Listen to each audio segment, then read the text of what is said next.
jerry-tribute. I don't think we should reward people who inherited something. You know, if you're rich because you're a Rockefeller and your father was J.D. Rockefeller, I don't think you should get credit for being rich. But what I found also was that the great geniuses, the people we reward geniuses, they probably did have some sort of a gift, but they worked hard to develop it. And Jerry is always working to develop his skill. He has done the best he can with it. And if I try to summarize in one word, if I try to find a single word that I try to think of one word, and I finally did come up with one word to summarize, for me, what Jerry is all about. And the word is integrity. The word integrity means, it comes from the word integer, meaning number, a whole number. It means someone who is a complete person, is honest, is forthright. And this is Jerry. What I mean by a complete person is we're honoring Jerry as a magician in a way. And he's sort of to us famous as a magician. But Jerry is the same Jerry out and inside of magic. There is no boundary for him. He's not just a magician. He's a student of the human mind. He is a inventor. He's curious about everything in the world, everything around him. He challenges everything. He wants to improve things. He wants to find better ways of doing things. And he works hard at it. And there is no dividing line between magic and non-magic. So I could tell you many other things. For example, just to give you one example, some years ago, Lane Community College was putting on, was it The Tempest, Jerry? Yes. Tempest, Shakespeare's The Tempest. Now, Jerry had never heard of Shakespeare, nor did he know about The Tempest. I don't think he ever saw a Shakespeare play up to that time. They put on The Tempest, and they wanted to put some magic into it, because The Tempest lends itself to illusions and stuff. And when they came to me and asked if I would help out, describing things to me, it sounded like they really would, if they wanted to pull off any of these illusions, they really need some very fancy, big stage illusions and stuff like that. I said, but I know a guy, I have a friend who's very creative, and maybe he can think of some way for you to do this on a shoestring budget. That's all he had, actually. And so we called Jerry in, and Jerry became what they finally had on their program as their illusionary consultant. And he did create a lot of nice illusions for them. He also so mastered the play The Tempest that I was surprised, because he kept giving me the director advice about how to direct the play and how to do things. I don't know how to get kicked out of there, but the director had so much respect for him, knew where it was coming from, that he actually adopted much of Jerry's advice on things outside of magic, things to do with other aspects of the play. And this is a characteristic Jerry has. People react to him, they realize that they're dealing with someone who does have integrity, and they know that when he's giving advice, he's not sticking his nose into anything. Well, the first time I had him for one of my classes, and I get this reaction all the time, the very first time I brought him before one of my classes, after the class was over, one of the students came up to me and said, "Thank you for having him." This is the reaction he gets. And I think it's not just because of his magic. In fact, that's not what they remember. They don't remember his magic as much, although they do remember stuff. They don't remember his stories even. I mean, it's not because of his stories he tells. It's not because of his psychology, which is very good. They remember him as a person. This is a person that they feel they've been in the presence of something very, very special. This is a common reaction.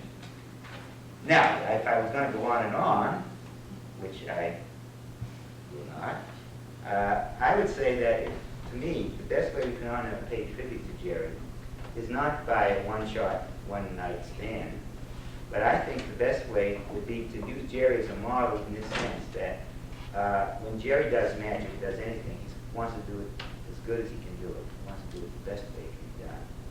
He wants to do it in such a way that he's trying to improve it all the time.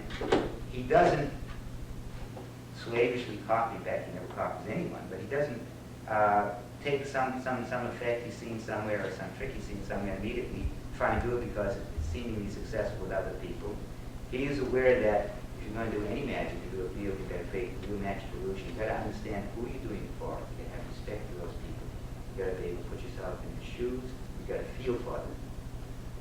And I would feel that the best way we could honor Jerry is in the future always to be mindful rather than be mindless when we do magic or do anything for other people. We keep them in mind. We try to make sure that we're doing what is best for us and best for them.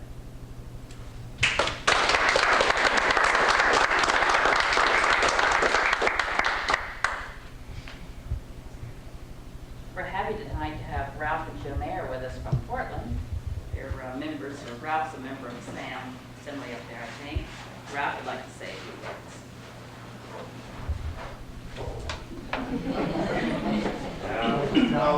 Good evening, ladies and gentlemen. I'll be very brief. I haven't a great deal to say about Jerry, but something happened a few nights ago that I thought might be interesting. I dreamt I died and went to heaven. And St. Peter met me at the gate with a book of records of things that had occurred on earth. And he said, I see that where you killed a bird when you were on earth. And he says, as a punishment, you're going to have to go around with the meanest, ugliest woman up here. And just then, Jerry Andrus came by with a good-looking girl on his arm, a beautiful young lady. I said to St. Peter, how come Jerry Andrus gets to go around with such a good-looking girl? And St. Peter said, well, she killed a bird too. That's all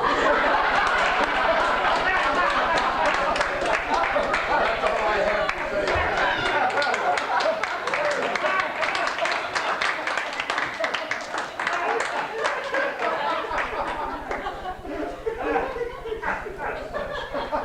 I think it says a lot, right?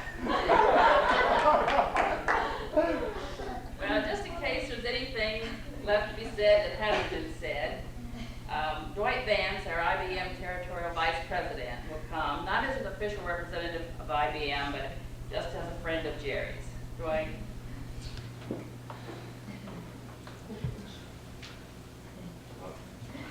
I don't think there's any left.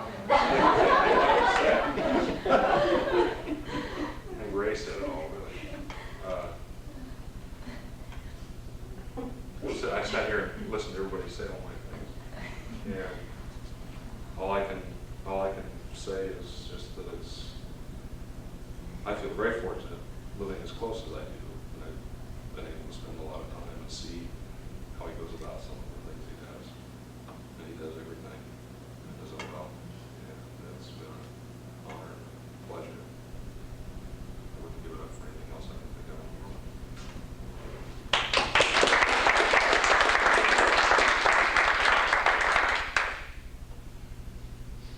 Jerry, we hope you've enjoyed this, at least a little bit. We know you probably don't like this sort of thing, but we wanted you to know that we appreciate you, your magic, and what you've done for the art we all love. Also, we thank you for what you did to get Ring 238 going, we had a tough struggle to begin. To show our appreciation, we didn't go out and buy you expensive gifts or toys, or even a new word processing machine, although I would like to. But we do have something for you. Dean?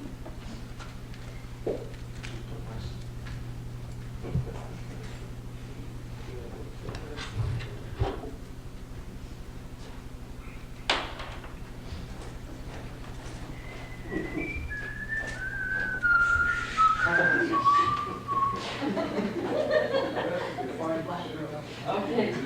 Jerry, this is the box of our special junk, our best junk. Our garages, our basements, or wherever we had it. Even under our bed, maybe. But then, we thought you could use some of this stuff in your future inventions and effects because we know what might be junk to us and very well be your treasure. Jerry, this has been Ring 238's love letter to you, and we hope you enjoyed it. And now we're going to take a break right here, I think, and have the special, we have special refreshments and so forth that we,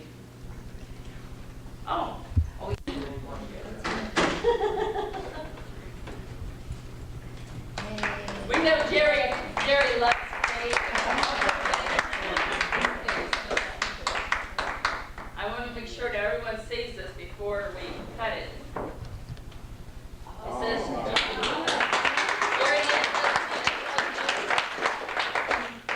It's outlined with safety pins. and it's a case of diamonds. I think close-up should have been filmed with a cake. Did you get that, Bob? Yes. Okay. Did you try it? So, well, we have Pepsi and coffee. I'm not going to get to say a word. Oh, yeah. Yes. Okay, I was going to do that, but we'll do it now. Okay. Now, Jerry, it's your turn to get your licks in. So what do you have to say for yourself? Well, I have nothing to say for myself, but I really appreciate what you have said. And I had no idea. I wondered why so many people were here for it. We're going to do this every month, boy.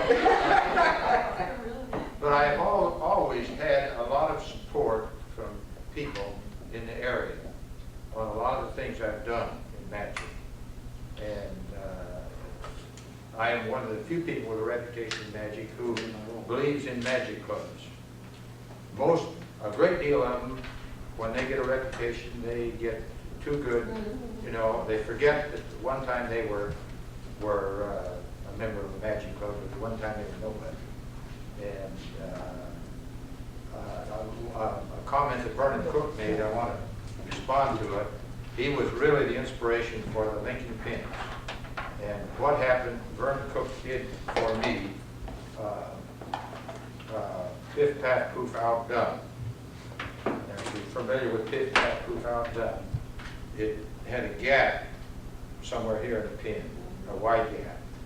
And when Vernon did it for me, he got all done, and he said, "You see what I mean?" And he was whirling the pin around like this. I think it was in his home. And there was a floor left right there. Well, each time it came around, it operated just like a strobe. And I could see the gap in the pin. And that's really what inspired me to go home and put one down here. So Vernon, anyway, I thank you for all your kind comments, and hope I'm halfway worthy of it to continue. Thanks a lot. We'll have the refreshments, and then Jerry will do some of his masterful effects. We hope. You know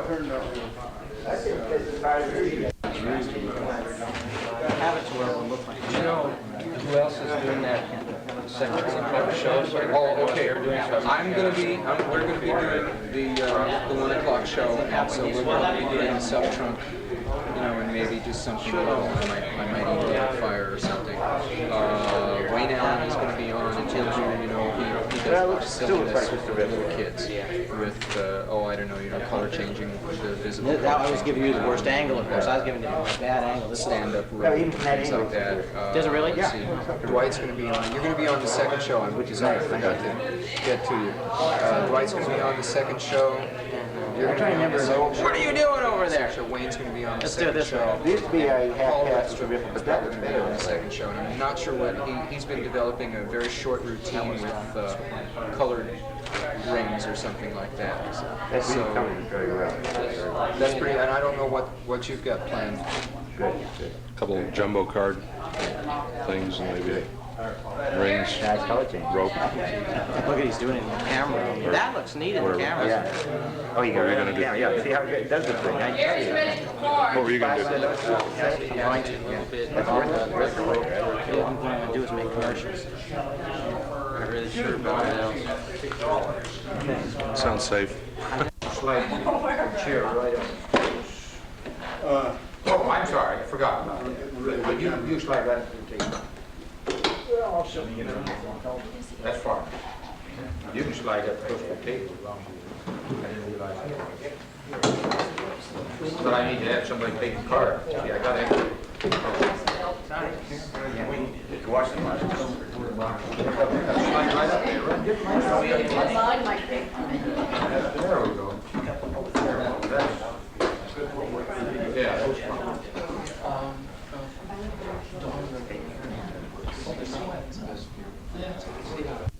Around 1949, 50, something like that. 1952, Jerry.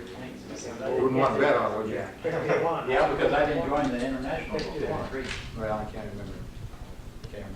I get mail blocks sometimes. I didn't realize that you were going to have this function this way. It was a total surprise to me. I'm very pleased, pleasantly embarrassed.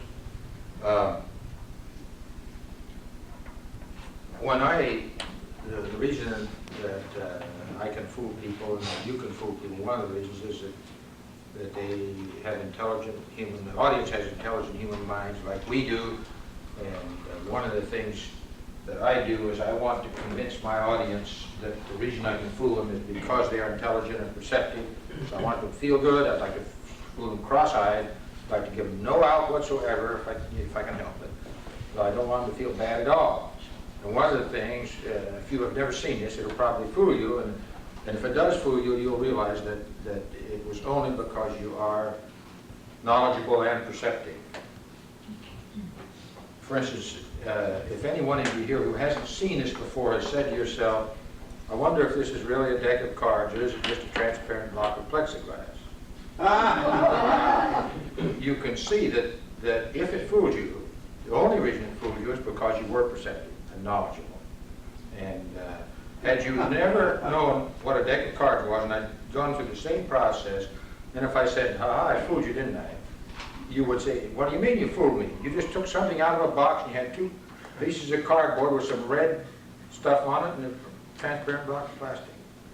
So we are fooled because we have this wonderful thing that I call a processor up here in our head. That's the part of the brain that deciphers our environment for us automatically, all of the time, incessantly.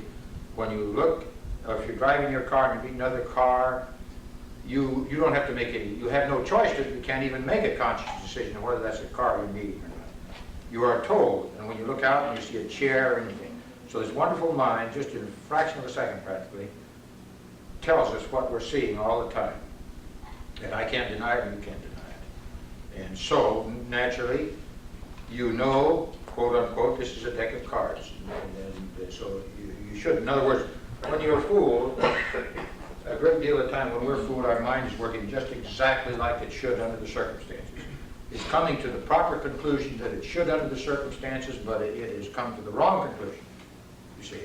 I'll give you an example. In real life, I met a fellow in Chicago who did some UFO research. And he did some research with Hynek, who's quite famous in the field. In fact, he told me that Hynek is an occultist or a paranormalist and doesn't want it readily known because he's, other than that, he's a scientist. Anyway, 2 pilots saw this. People saw it on the ground. A brilliant orange light that rushed towards them at a fantastic speed, and then it was gone. When he told me this story, I said to myself, now what could this possibly be? Couldn't be a reflection on the wind field. The airplanes were nowhere near each other. People saw it on the ground. What could it possibly be? And what it was is, what he did, he talked to the pilots, found out where they were, approximately what direction they saw it. He took a map, he triangulated this, located the place up in Canada, checked back with the date. They had launched a sodium rocket up into the upper atmosphere and exploded it. It was after the sun had gone down for weather research. Now, when these experienced airline pilots saw a bright orange light getting bigger, what should they think? If they didn't think it was coming towards them, they shouldn't be flying the plane, right? You see, their mind instantly came to the conclusion it should. It was wrong, but it was just getting bigger is the reason it looked like it was coming closer. And in fact, if you had the 100 best airline pilots in the world, and you had them here in Albany and flew planes over one at a time, let's assume that they can't see it until it's almost overhead, and you had them write down what kind of plane, what speed, approximately, etc. They would be pretty well in agreement. They'd say 747, approximate height 35,000 feet, approximate speed 500X miles an hour. Now all you'd have to do is fly over a plane that looked the same shape as a DC-10, but the size of a Piper Cub, having it, let's say you have emitted an artificial vapor trail. Let's assume they can't hear. Instantly, every one of those pilots, beyond a question of a doubt, would instantly recognize that as a DC-10, and their mind would tell them it must be up there about 40 or 39,000 feet, or etc., going 500 miles an hour, when it would be a Piper Cub up there 2,000 feet going 250 miles an hour, whatever. And they would be fooled, if you want to use that word, because they weren't knowledgeable. I'm also interested in other things besides magic, and I have one of my inventions here. I don't know whether you've seen it or not. It's just a prototype. I have it here in this manila envelope. This prototype, I made it out of a cracker box. And the advantage of a cracker box is it will fold totally flat. This particular cracker box is also, as you can see, totally empty. Now, the reason I call this the perfect package is usually for shipping things. Say you want to ship a rubber ball. Well, you'd never dream of shipping it in a cracker box because it doesn't make sense at all. Explain that this is the perfect package, you see. Let's say you had 100 rubber balls to ship. You would never dream of putting them in cracker boxes. You would make a stack 20 feet high, and besides that, it would tumble over. But I've explained to you that a cracker box, the perfect package, folds perfectly flat. The beautiful thing about it, you can drop it in the manila envelope, take it down to the post office, and mail it for 20 cents.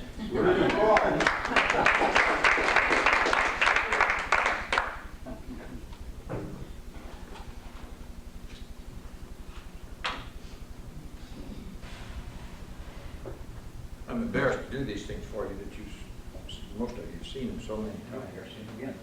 Love it. You know what some magicians tend to do? They tend to say, take a card and say, put it back, and then they shuffle, don't they? Now, as soon as they shuffle, if you're like I am, mixed up. You have no idea where your card is even supposed to be. They're not going to do anything like that. I'm not going to do or say anything to get you to look over here while I'm secretly doing something here, and I'm not going to make any fast motions whatsoever, and I want you to watch every move I make. You take any card you'd like and look at it. And put your initials on the face of it, near the center.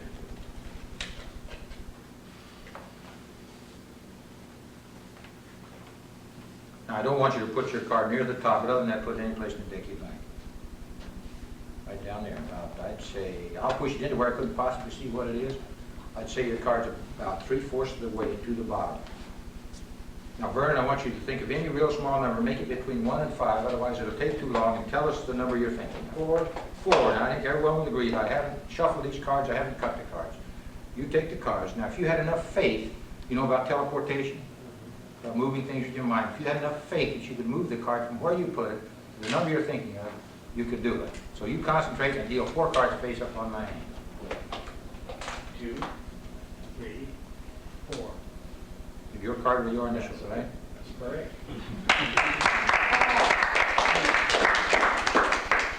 Let me show you something I discovered many years ago.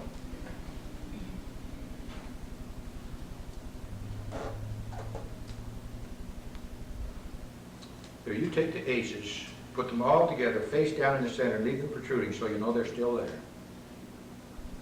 And many, many years ago, I discovered that I could just simply wave my hand over the deck like this, and those aces would literally come right to the top. You want to deal them face up on my hand? Now, that really wasn't fair, was it? Because you didn't know what to expect. Besides that, I could have had 4 other aces on top already. So why don't you put your initials on the ace of spades near the center, please? Now, before I did it the easy way, I simply waved my hand over the deck and those aces came to the top. Now I'm going to do it the hard way. I want you to take the aces face up so there can be no trickery, and insert them in 4 widely separated places in the deck and leave them protruding.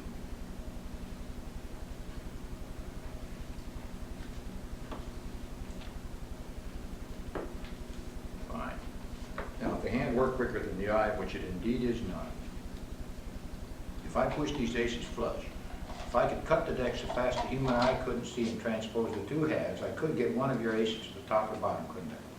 If I did that, obviously, this bottom card, the 9 of clubs, would change, and the top card, the 9 of spades, would change.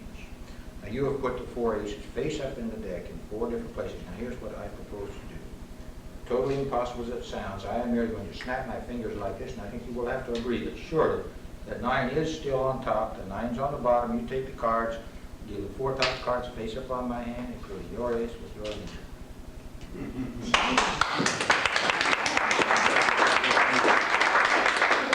Maybe you better initial the other 3 too. Don't put them together because the ink might transfer.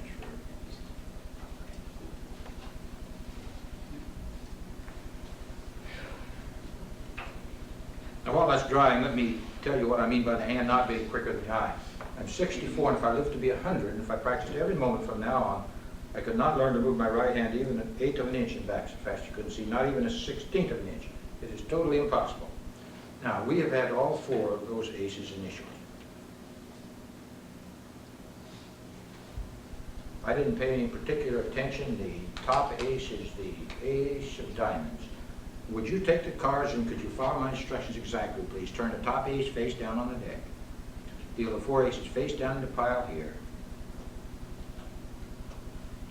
Next 4 cards face down in the pile there. And then you hold on to the deck. Now, if I never cover these cards and get these cards near these cards, there is no way known to man I can switch them. It is impossible. Here, I'll show you what I mean. Just put these on the bottom. Would you deal the next 4 cards face down in the pile? Now, I want you to watch every move I make. 1, 2, 3, 4. 1, 2, 3, 4. And I think everyone will agree I've never covered these cards. I've never gotten these cards near these cards. He initialed the aces before he started. He dealt every card's been dealt.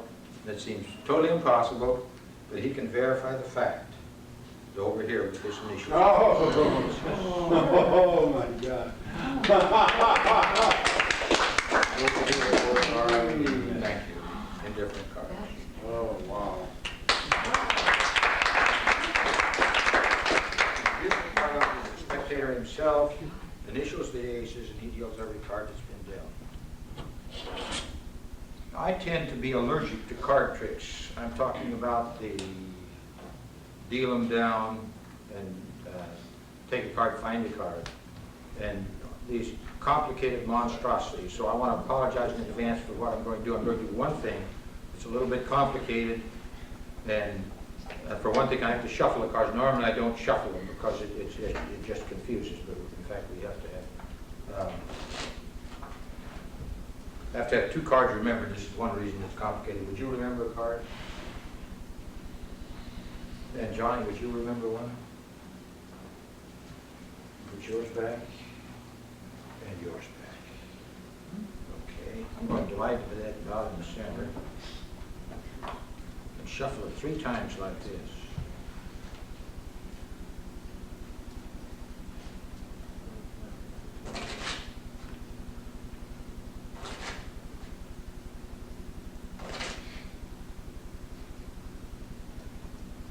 Now, Vernon, would you just cut the cards for me? And then complete the cut. Fine. I'll tell you what, maybe you better help me shuffle. I think he thinks I'm controlling his card. Would you mix them for me, please? Don't let anyone see him. Mix them up any way you can. Sure. Okay.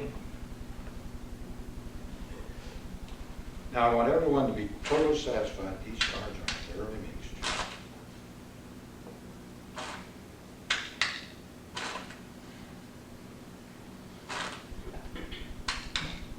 How's everyone satisfied? Really?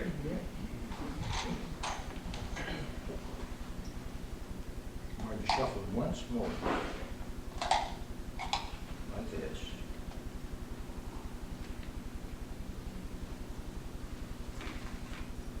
Now I'm going to show your eyes something you might not believe. I think you will all agree it would have been totally impossible for me to switch this deck right in front of your very eyes. It wouldn't have done me any good because it has your initial aces throughout it. Now, not only have I succeeded in controlling your selected card and your selected card, throughout all of my shuffles, yours, yours, and yours, but look, some way I have managed to separate out the black cards from the red. Oh. And the red cards from the red. Here's one select.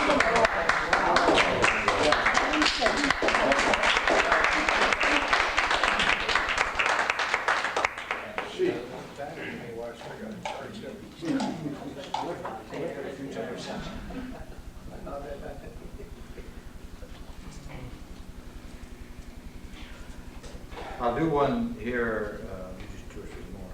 I'll do one that you may not have seen. It's still in the developmental stage.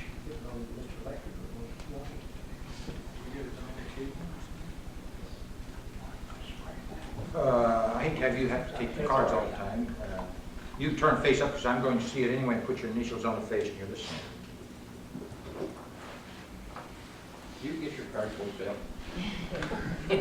Now, the Queen of Spades.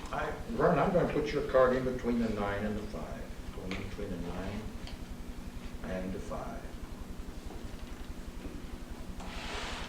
Now, I think you will agree you could have taken the King of Hearts. You had a total free choice. Any card in the deck that you wanted. It could have been this card, could have been any card. Would you hold the cards for me, please?